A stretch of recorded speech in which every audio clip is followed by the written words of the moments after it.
I happened to read the latest book by Jackson Dover the other day. Someone had a copy lying round.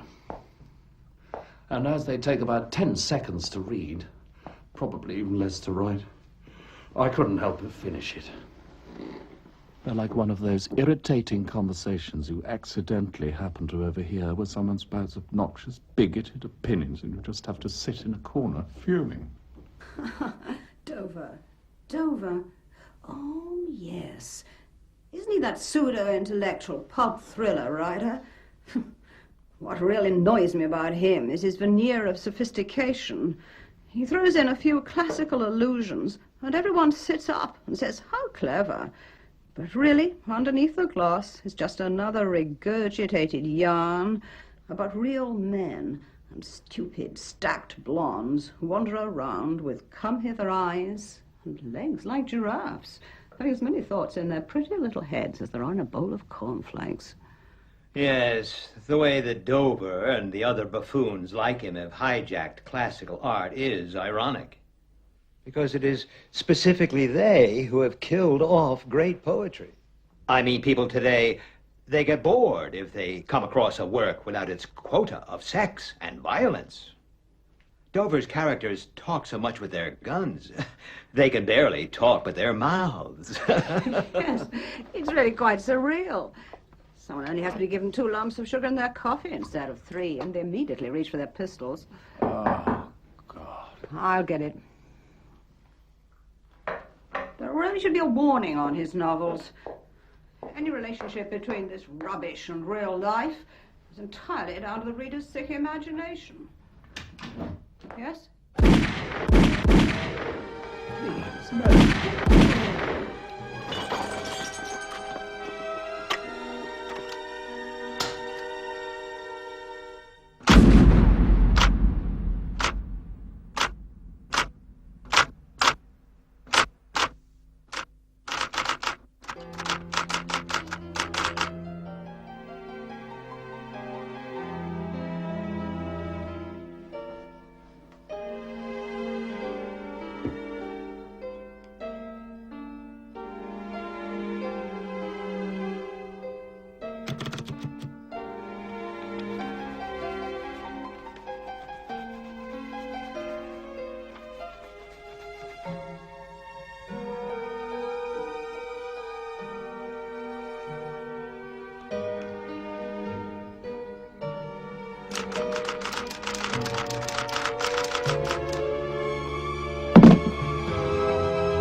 So, how's it going, Shakespeare?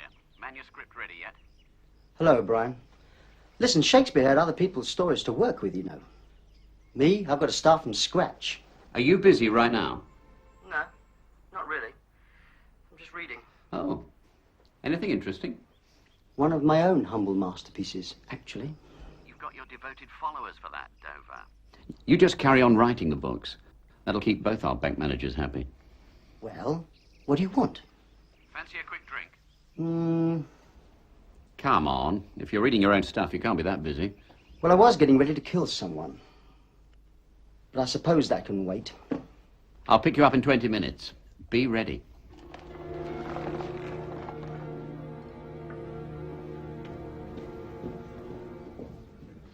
You know, I think it was Raymond Chandler who once said that when things get a little dull, just send in someone waving a gun.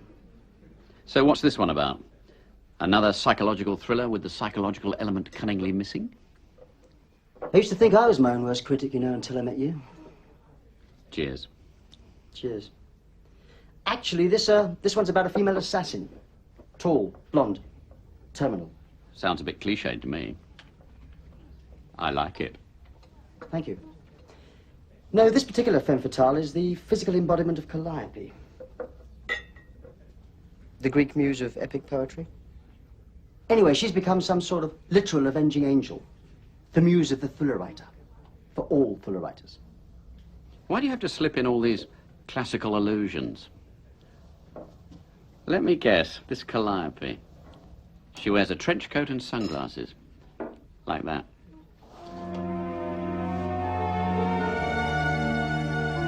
Good God. I don't believe it. What? That's her. That's Calliope. Oh, yes, I'm sure. A Greek goddess just popped in for a quick drink before work. But if she is your muse, you better watch her.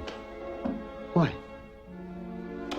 Well, if I was a woman in one of your novels, and I had the chance to meet my maker, I'd have quite a few grievances I'd like to resolve. What sort of grievances? You know, the kind you use a .38 Smith & Wesson to sort out. Oh, look. She's leaving. Come on, let's follow her. Now, don't be ridiculous. Why not? There's nothing to lose. It might inspire you.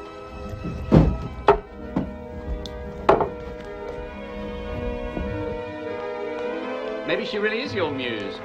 She's leading you into the underworld, into the heart of your fiction. I do hope you know what you're doing, O'Brien. You don't want to lose her, do you?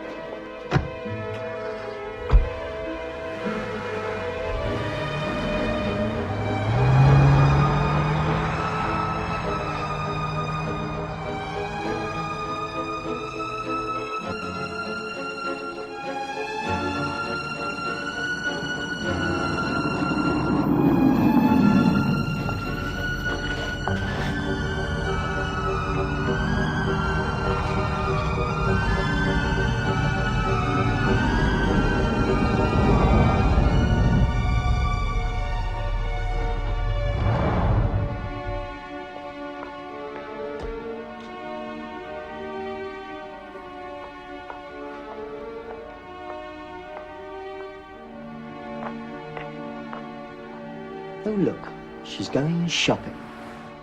Then I suppose even a muse has got to eat.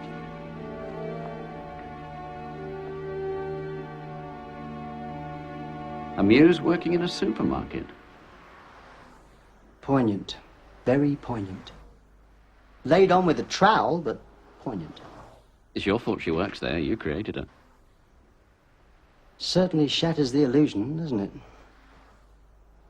Nevertheless, she is a sight for sore eyes.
Well, it's a nice idea, Mr. Dover. But I'm afraid your script singularly fails to address the areas that this company is interested in, right? Right. I mean, your script has nothing to say about the issues affecting the underprivileged or the underclasses. Makes no social comment whatsoever. We in this company are only interested in developing projects which make a political point.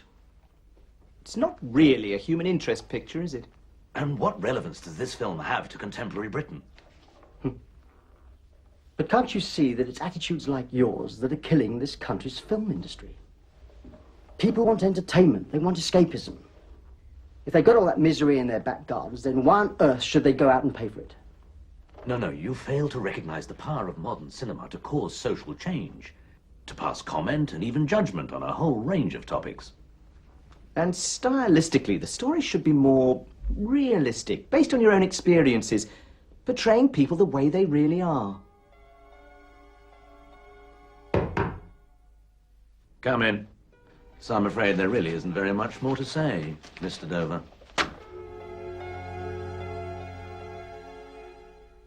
Can we help you?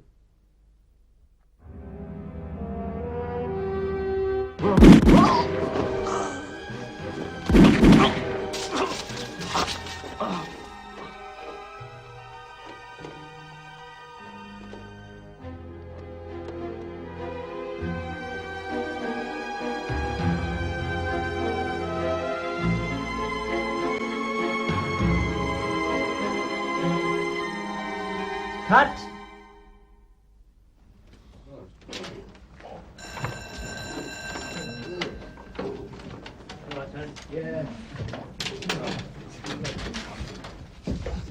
Okay, that's a wrap, everybody. Come on. Get those stands out the back as soon as we can, please. Okay. I need some Kleenex. Yeah, some here. Twig here.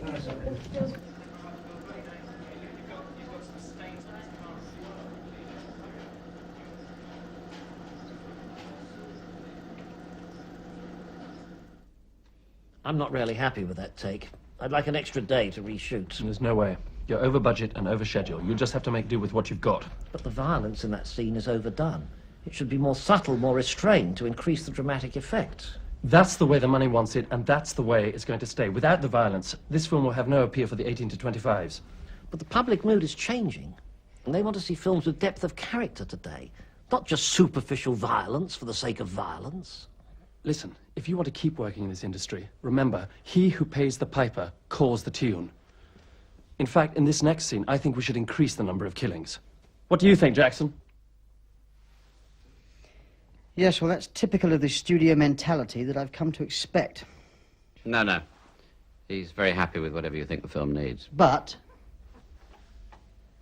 violence must never be the star of the film.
So that you will not think that I'm limiting your fun unreasonably, Roderick, I shall show you how there is a risk involved in using airbeds on the sea.